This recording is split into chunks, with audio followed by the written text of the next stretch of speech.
So in this video, I'm gonna give you a full grocery list of exactly every item I get at the grocery store when I'm in a fat loss phase looking to get leaner and reduce my body fat percentage. If you want the exact list in a downloadable document that you can physically print out or at least have on your phone so that you can get a ton of ideas from it, I'll put the link to grab it in the description below. It's totally free. Now, in addition to grabbing that grocery list, I encourage you to watch the next few minutes of the video, because if building an amazing physique, getting shredded, looking your best was as simple as, hey, just eat these exact foods, then everybody would be walking around shredded year round, right? There's a little more that goes into it, so that's what I'm going to quickly go over for you. But this grocery list that I'm giving you is broken down into protein sources, carb sources, and fat sources, so it's easy to navigate and you can pick the ones that you like. And what you'll see on this list is that most of the foods listed are good quality whole foods that are very calorie dense, meant to help keep you full when you're in a calorie deficit. That being said, there's also a couple of foods on there that might not be seen as like the healthiest foods of all time, and that's okay, right? I'm not saying that you or anybody has to eat exactly like this or eat these exact foods.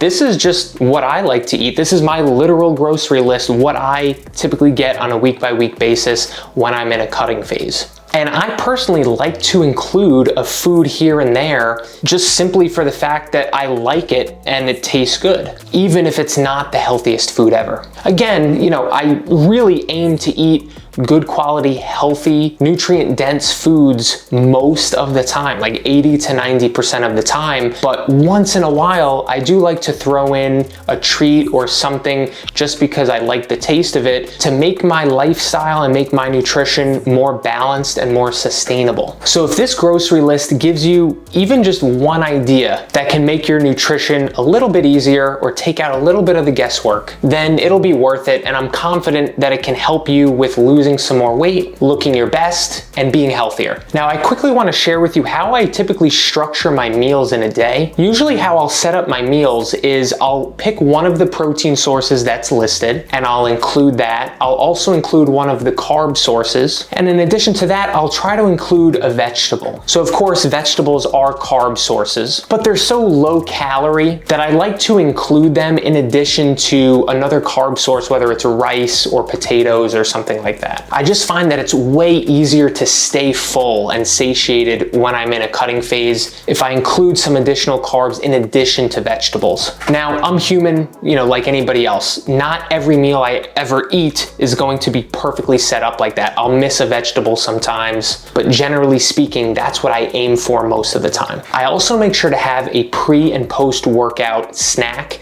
to help optimize my training session and recovery afterwards. So what that usually looks like is some sort of quick, fast-acting carb source before the workout, like fruit, and a protein source of some kind that's quickly digestible, like a whey protein shake or something like that, after the workout. And one really important thing I want to leave you with here, now that you have the grocery list and you may go out and get some of these foods, is to understand that you still need to have a strategy in place with your nutrition. Just having a list of foods to get at the store is good, and that's certainly helpful, which is why I put this together. I had a lot of people asking for, you know, what should I be eating? What should I be getting at the grocery store? So hopefully this helps with that. But this alone is not an actual strategy that can lead to predictable results. What would be an example of an actual strategy that you can adhere to and stick to is something like tracking your food, whether it's tracking your calories or tracking your macros. Because if you know exactly how much food you're eating, you can be way more certain that you're actually going to lose weight and see the results that you're going for. And tracking your food gives you something to aim for, right? Let's use the example of 2,000 calories per day.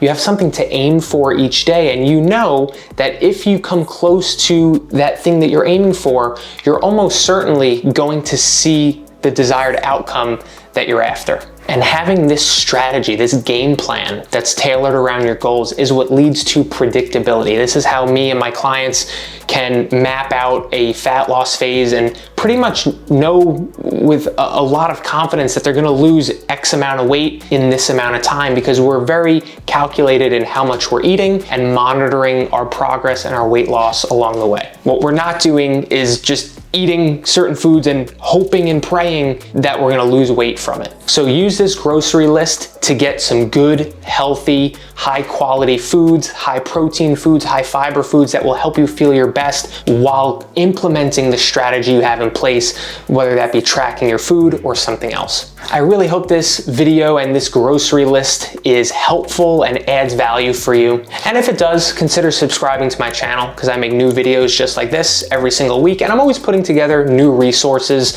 stuff like this that I can give out for free that I think might help some people. I'll see you on the next video, which I'm going to leave right over here for you.